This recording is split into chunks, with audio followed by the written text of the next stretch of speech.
Ay, para ka naman nantiri doon. Maraming salamat, baby girl, Freshie.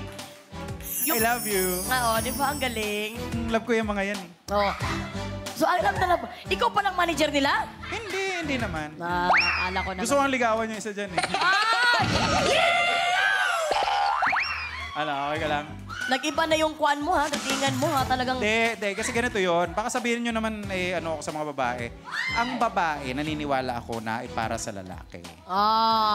So... Babae para sa lalaki. So, maniligaw ka Ang na? lalaki, para sa lahat. Ganun. Charot lang. Oo, siyempre. Ang lalaki para sa lahat pala. Ay, naku, ewan ko ba sa'yo, kuya po? Well, para sa job order number 2 na may pasahod ng 1,000 pesos. 1, 2, 3, 4, we're ready for more.